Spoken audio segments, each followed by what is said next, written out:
말씀을 가지고 내 발 아래 숨겨진 영광을 보라, 내 발 아래 숨겨진 영광을 보라 라는 제목으로 함께 말씀을 나누고 은혜 받기를 원합니다. 19세기 말 러셀 코넬 목사님이 즐겨했던 인용한 예화가 있습니다. 그 예화에는 다이아몬드의 밭이라는 예화예요. 아마 이런 예화가 다른 예화로도 많이 변형돼서 사용됐을 거라고 생각합니다. 이런 내용입니다. 고대 페르시아 알리하페드라는 농부가 살았다 그럽니다. 그는 넓은 동토와 아름다운 과수원을 가진 부유하고 행복한 사람이었습니다. 그런데 어느 날 한 승려가 그를 방문해서 다이아몬드라는 보석에 대해서 이야기해 주었다 그럽니다. 그 다이아몬드 하나만 있으면 웬만한 나라, 그 당시에는 고대였으니까 웬만한 조그만 나라 같은 걸 살 수 있고, 만약에 그 광산을 발견하면 나라가 영원히 유지될 만한, 자식들에게 충분히 물려줄 만한 재산을 우리가 가질 수 있다라는 이야기를 들었습니다. 그날 밤 그 이야기를 들은 알리하페드는 잠을 이룰 수가 없었다고 합니다. 왜냐하면 지금도 부유한데 다이아몬드에 대한 욕망이 사로잡았기 때문에 그런 거죠. 그래서 그는 자신의 모든 농토를 버리고 다이아몬드를 찾아 긴 여행을 떠나게 됩니다. 아프리카의 사막, 유럽의 산지를 찾아 헤맸지만 결국 그는 아무것도 발견하지 못했습니다.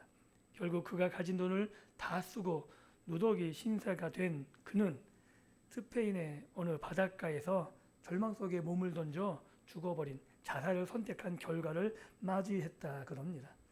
그리고 그 이야기는 여기서 끝나지 않죠.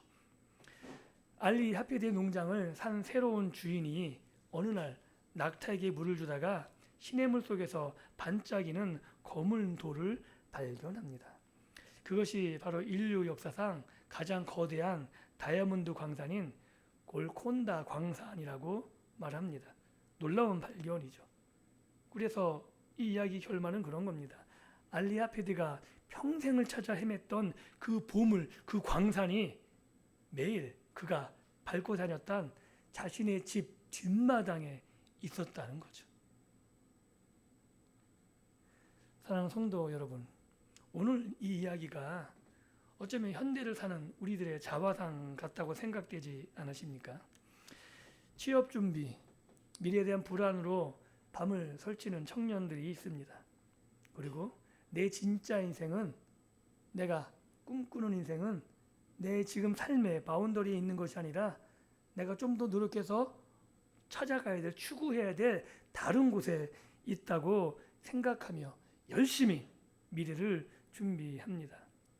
혹은 나이가 들어서 이제 좀 안락한 생활을 유지하는 그 상황 가운데서도 더 나은 삶을 위해서 아둥바둥 거리는, 그리고 우리 자녀들에게 조금 더 나은 삶을 어떻게 물려줄까 고민하는 어른들의 모습을 우리는 주변에서 쉽게 발견합니다. 혹은 우리들의 모습일 수 있는 거죠.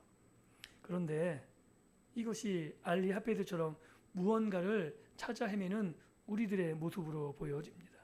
청년은 기회를 찾아, 장년은 보상을 찾아 기웃거리게 되는 거죠. 우리는 행복과 능력 그리고 안정감을 찾아 세상을 헤매고 다녀보지만 정작 성경은 우리에게 이렇게 말합니다.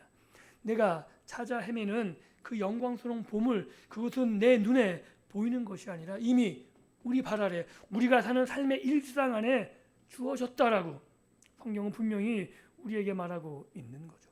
알리하페드처럼 단지 우리는 그 영광을, 그 보물을 볼 눈이 없기 때문에 세상을 찾아 헤맨다라고 말하고 있는 겁니다.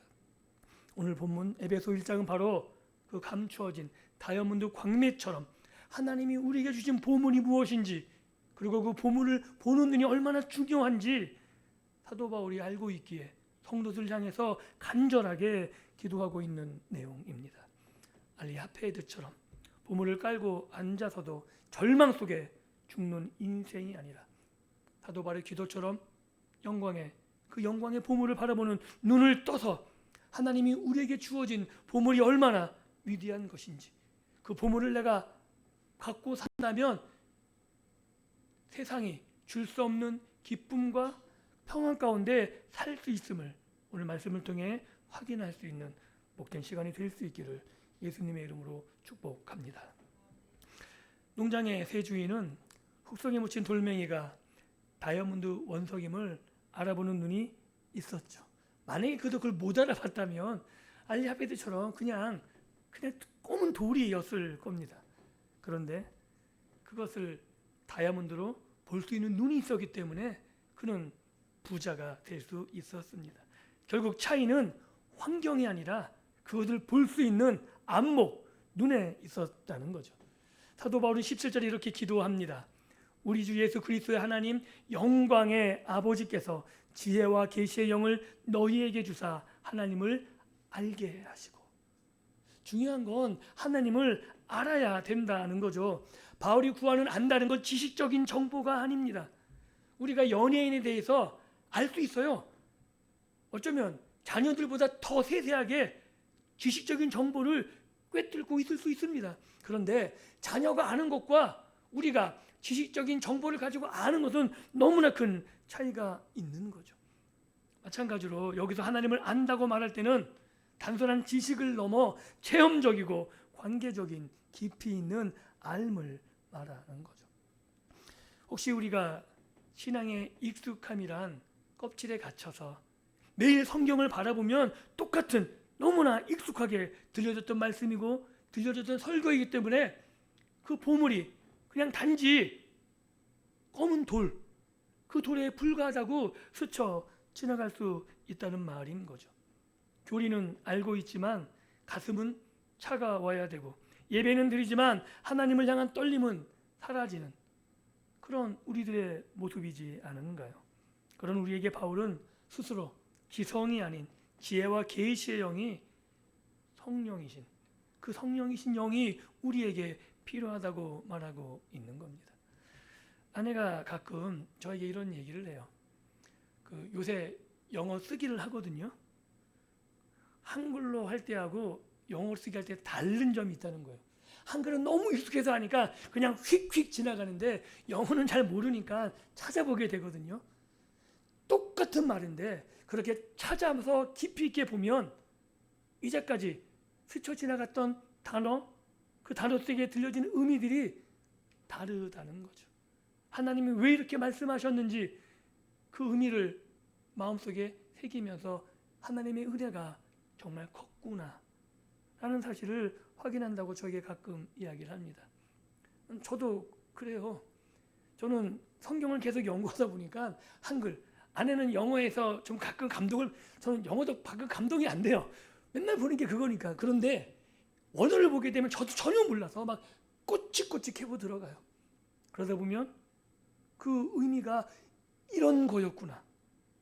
우리 문화, 우리가 익숙히 들었던 설교가 아니라 그 말씀이 의미하는 바가 다가올 때는 전혀 머리 한 대 크게 망치로 두드려 맞은 것처럼 큰 울림이 저에게 있는 거죠.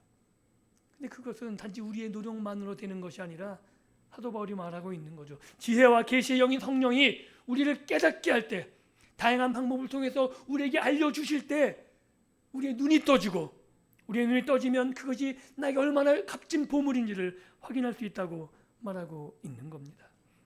이미 우리는 인생의 많은 파도를 넘고 수많은 경험 가운데 살아왔습니다. 그런데 그 경험 위에 성령의 통찰이 더해진다면 어떨까요? 우리의 선택과 우리의 기준과 우리의 하나하나 하는 모든 세세한 일들이 하나님이 간섭하시고 하나님이 지도하신 내용이 된다면 우리의 삶은 분명히 달라질 것입니다. 하나님의 지혜와 연결되고 그리고 우리가 자녀들에게 주는 조언들이 하늘의 계시와 맞닿게 된다면 우리의 삶뿐만 아니라 우리의 가정과 우리를 만나는 모든 것들이 변화되지 않을까요? 그래서 성령님이 우리 안에서 우리의 눈을 여시는 것이 얼마나 중요한지 모릅니다. 성령님 우리 인생이라는 발에 묻혀있는 흙먼지를 닦아내시고 그러나 그 속에 여전히 빛나고 있지만 우리가 알아오지 못했던 하나님의 섭리들, 하나님의 인도하심, 하나님이 우리를 보호하셨던 그 은혜들을 우리가 알게 되는 거죠. 그래서 우리 인생의 후반전은 단순히 나이 드는 것이 아니라 영적의 깊이가 더해지는, 우리의 눈이 하나님의 보물을 발견하고 그 안에서 기쁨을 누리는 그런 복된 시간이 되기를 예수님의 이름으로 축복합니다. 그리고 18절에 계속해서 이렇게 말씀하고 있습니다. 너희 마음의 눈을 밝히는 것. 이것이 사도 바울이 기도하는 내용이죠.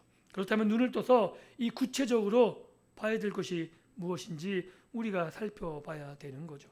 바울은 우리가 이미 소유하고 있는 세 가지 보물을 이야기하고 이 세 가지 보물을 보기를 원하고 있는 거죠.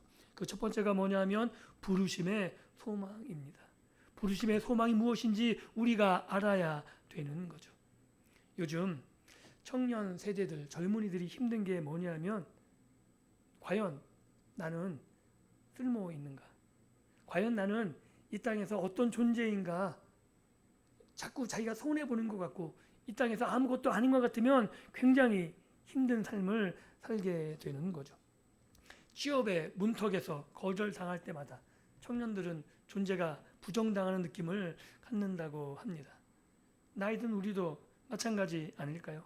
직장에서 나가라 그러면 왠지 쓸모 없어지는 모습들을 발견하곤 한다고 많이 어른들이 이야기합니다. 우리가 가장 힘든 게 상실감인 것 같아요.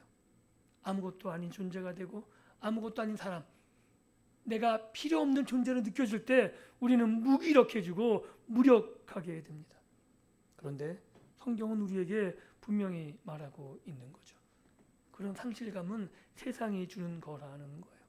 내가 정체성이, 나의 존재감이 세상에 묶여 있다면 세상이 주는 그런 상실감은 내가 감당할 수 없는 건데, 말씀이 우리에게 알려주는 것, 그것은 내가 세상의 정체성을 갖고 있지 않다는 것, 내 존재감이 세상이 주는 것이 아니라는 것, 나의 존재감은 연봉이라는 것으로 측정되지 않는다고 말하고 있는 거죠. 그래서 우리는 성경을 통해서 내 자리를 늘 확인해야 되는 겁니다. 세상의 쓸모가 아니라 하나님의 쓸모, 하나님이 나를 부르신 이유를 내가 늘 확인해야 되는 거죠. 그래서 우리는 하나님이 나를 파송하는 소명의 자리를 분명히 붙잡고 있어야 됩니다. 이 소명의 자리를 분명히 붙잡고 있는 이상 나는 하나님 앞에 여전히 쓸모있는 존재거든요. 사도 바울을 기억하십니까? 내가 하늘에 가는 게 좋다. 내가 지금 죽어서 하나님 앞에 가는 게 나는 너무 좋다. 그런데 내가 여기 왜 있는지 아니? 너희들 때문이야. 사도 바울은 그 정체성에 풍부함을 갖고 있었던 사람인 거죠. 그런 자신감을 가지고 사셨으면 좋겠습니다. 집에 가서 아니면 여러분을 만나는 모든 사람들에게, 야, 내가 여기 왜 있는지 알아? 너 때문이야. 너희들 아니면 나 일찍 하나님께 가고 싶었는데 너희들 때문에 하나님이 나를 너에게 묶어두셔서 내가 지금 그 자리에 감당하고 있는 거야. 이런 자신감을 가지고 살아가셨으면 좋겠습니다. 그래서 우리는 인여인간, 그저 나만 도는 인간이 아니라 하나님이 정말 이 땅에 필요한 일을 우리에게 맡기시기 위해서 우리만이 할 수 있는 일이 존재하기 때문에 그 자리에 있다고 성경은 말하고 있는 겁니다.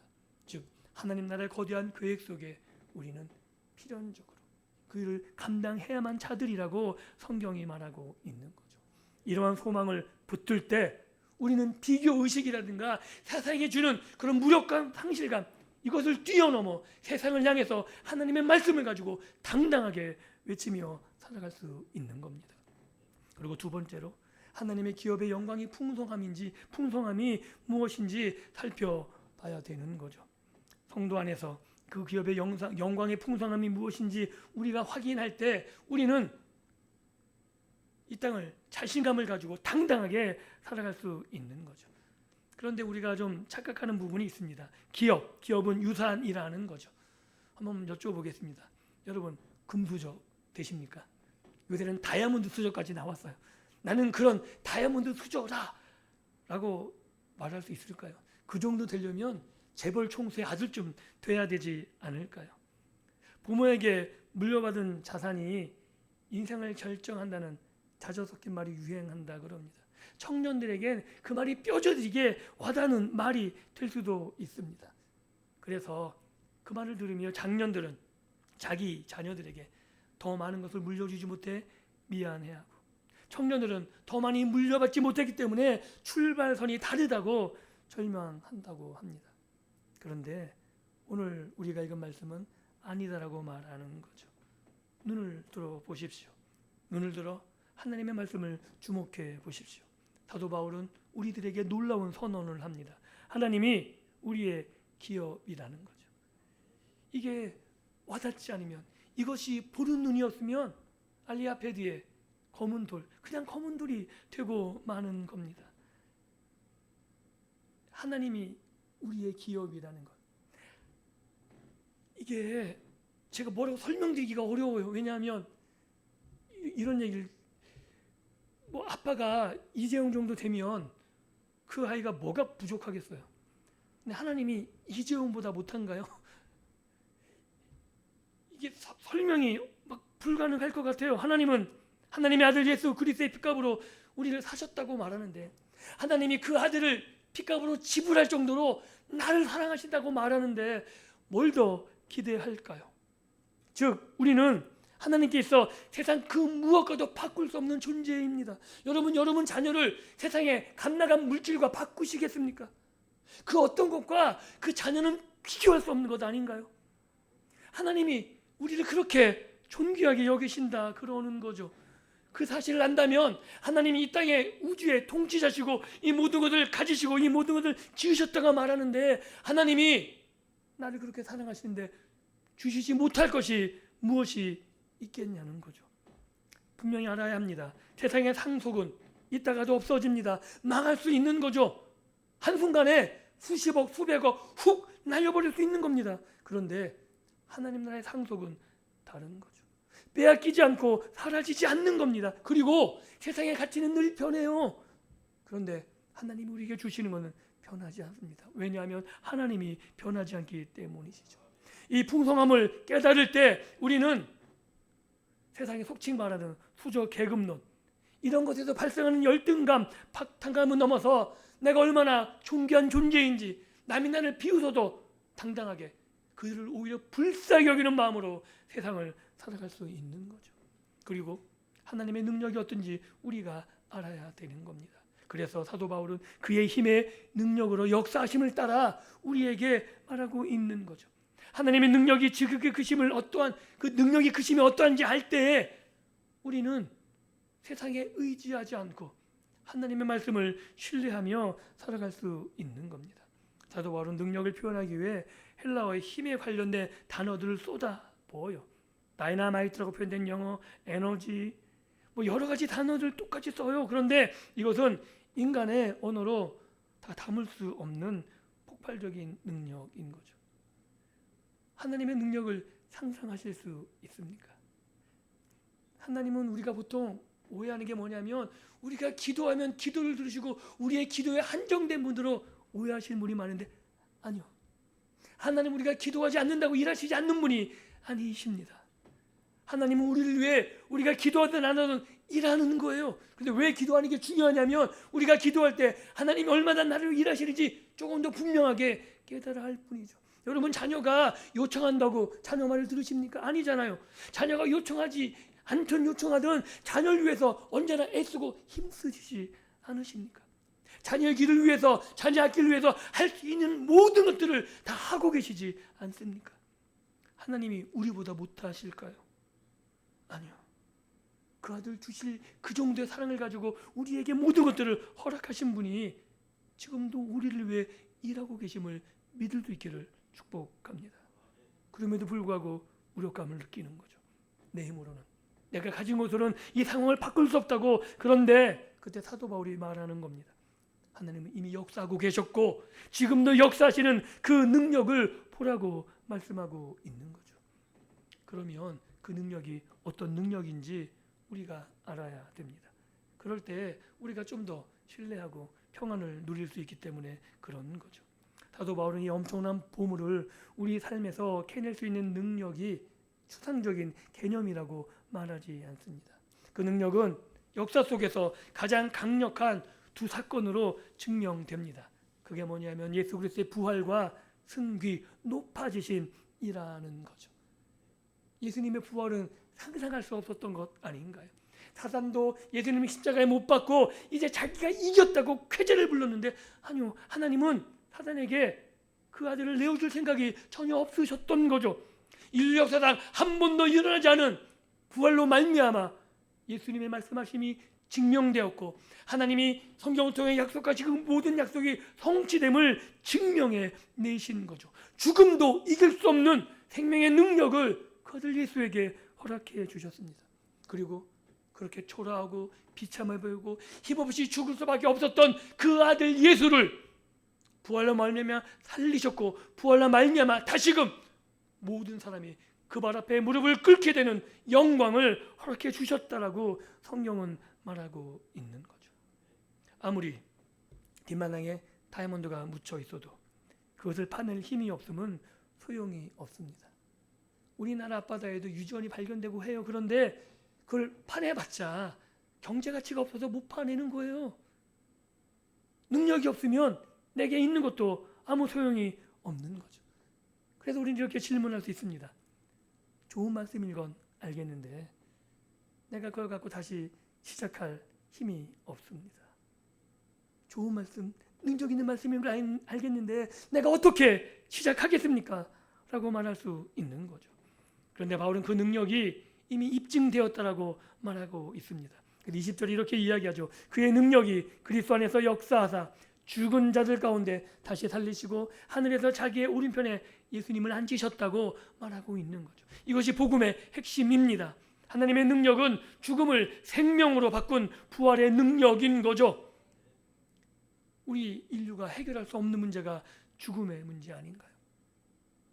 죽음을 피해보려고, 영생해보려고 수많은 인간들은 노력했지만 결국 마지막까지 정복하지 못한 것이 죽음입니다. 사단이 우리를 가장 위협적으로 공격하는 무기가 또한 죽음이기도 하죠. 그런데 하나님의 능력은 그 죽음을 깨뜨렸다라고 말하고 있는 겁니다. 그리고 예수 그리스도를 부활시키셔서 만물 위에 앉히셔서 이제 예수님이 하나님의 통치를 위임받고 이 땅을 다스리신다고 말하는 거죠. 당시 로마 황제는 자신이 세상의 황제, 세상의 주인이라고 칭했습니다. 그래서 팍스 로마나, 로마를 통해서만 평화가 세상으로 나간다라고 말했죠. 에베소 사람들은 별들의 운행, 악한 영들의 세력을 두려워했습니다. 그래서 주술을 익히고 또한 제사하면서 자신의 안전을 그 헛된 우상들에게 바라고 바랬습니다. 그런데 바울은 선포하고 있는 거죠. 모든 통치와 권세한 능력과 주권과 그리고 모든 이름 위에 뛰어나게 하셨다고. 누구를요? 예수 그리스도를요. 그리고 이 말씀은 오늘 우리들에게 굉장히 정치적이고 실제적인 선언이라고 말하고 있는 겁니다. 왜냐하면 우리를 위협하는 경제 위기, 건강의 문제, 알 수 없는 미래의 두려움, 이런 것들이 세상의 권세들이거든요. 우리를 위협하는, 하나님께 나아가는 걸 막는 세상의 위협, 유혹, 이런 것들이라고 말하는데 그 모든 것들이 결국 누구의 발 아래 있냐 하면 예수님의 발 아래 있다라고 말하고 있는 거죠. 발 아래 있다는 것은 그것을 완전히 복종시켰다는 겁니다. 그것들이 다시 우리를 향해서 공격할 아무 힘도 없어졌다라고 말하고 있는 거죠. 그리고 이 능력은 먼 하늘, 우리가 도달할 수 없는 곳에 있는 것이 아닙니다. 23절에 이렇게 분명히 기록하죠. 교회는 그의 몸이니 만물 안에서 만물을 충만케 하시는 이의 충만이다라고 교회, 우리를 말하고 있는 겁니다. 하나님은 온 우주를 다스리는 그리스도를 바로 교회를 위해서 머리로 주셨다는 거죠. 이 말씀이 너무나 놀라운 건데 이런 거죠. 교회가 만물을 충만하게 하시는 이의 충만, 즉 교회가 예수님의 충만이라는 거예요. 한번 여쭤볼게요. 충만하십니까? 교회가 충만하다고 보여지십니까? 이게 어떤 의미냐면 교회가 충만하기 전까지는 예수님이 충만하지 않겠다는 선언이에요. 그럼 누가 일해야 돼요? 예수님 일하셔야 돼요. 우리를 볼 땐 우리가 가망성이 없어 보여. 우리의 노력과 우리의 지혜로는 교회를 충만하게 할 수 없어요. 그런데 예수님께서 교회, 자신의 몸의 충만을 위해서 머리로서 일하고 계시다고 말하고 있는 겁니다. 즉 머리 대신 예수 그리스도를 통해 생명과 통치와 권세가 흘러 들어오는 예수님의 몸이 우리라고 말하고 있는 겁니다. 그래서 예수님의 부활과 생명 권세가 바로 몸인 우리들에게 지금도 흘러 들어오고 있다는 사실, 이 사실을 기억하면 좋겠습니다. 그래서 교회 공동체 안에 우리가 있을 때 우리의 쇠약해진 무릎을 다시 일으킬 수 있는, 능력이 공급되는 거죠. 교회가 지금 불안해 보인다 할지라도, 교회가 연약해 보인다 할지라도, 우리가 교회를 포기할 수 없는 이유, 우리가 교회에 붙어 있어야 되는 이유가 이 능력과 권세가 교회로부터, 예수님께로부터 교회로 계속해서 흘러 들어오고 이 은혜를 통해서 우리가 다시금 세상으로 나갈 힘과 능력을 얻게 된다는 사실입니다. 그리고 그 위에 우리의 경험과 성실함, 이것이 덧입혀져서 우리가 일하는 일터들, 우리의 가정, 이곳에서 우리의 충만함이 다시금 그것으로 흘러넘치게 된다라고 사도 바울이 말하고 있는 겁니다. 알리하베드는 밖에서 불을 찾으려다가 쓰러졌지만 우리는 우리 안에 내주하시는 그리스도의 능력으로 인해 어떤 상황에도 다시 일어날 수 있습니다. 이 사실을 믿을 수 있으셨으면 좋겠습니다. 이제 말씀을 맺습니다. 알리하베드의 비극은 땅이 없어서, 그가 가진 것이 없어서가 아닙니다. 보물이 없기 때문도 아니었습니다. 자신이 서 있는 그 땅이 얼마나 소중한지 알아보는 눈이 없었기 때문이죠. 그럼 여러분들에게 여쭤보겠습니다. 무엇을 보고 계십니까? 하나님은 우리에게 이미 최고의 환경을 주셨다 그럽니다. 그것이 교회입니다. 믿어지십니까? 하나님이 교회를 통해 오늘 우리에게 모든 것을 공급해 주셨습니다. 교회는 청년들의 열정과 장년들의 지혜가 만나는 곳이기도 합니다. 서로 다른 세대가 그리스도 안에서 한 몸이 되어 세상이 줄 수 없는 충만함을 경험하는 곳입니다. 그리고 그 위에 성령이 함께 하시는, 하나님의 능력이 함께 하시는 곳이라고 말하고 있습니다. 오늘 우리에게 주시는 말씀을 통해 우리의 잠긴 눈, 세상만 바라보는 눈이 뜨게 되기를 원합니다. 세상 먼 것을 바라보며 한숨 짓는 것이 아니라, 내가 한때는 잘 나가는데 나는 과거의 추억과 회상에 머무는 것이 아니다. 세상에 주는 로또 같은 기회만을 붙잡고 있는 것이 아니라, 우리가 섬기는 이 교회, 가정, 일터, 그곳에서 하나님이 숨겨두신 귀한 보물의 광산을 발견할 수 있기를 원합니다.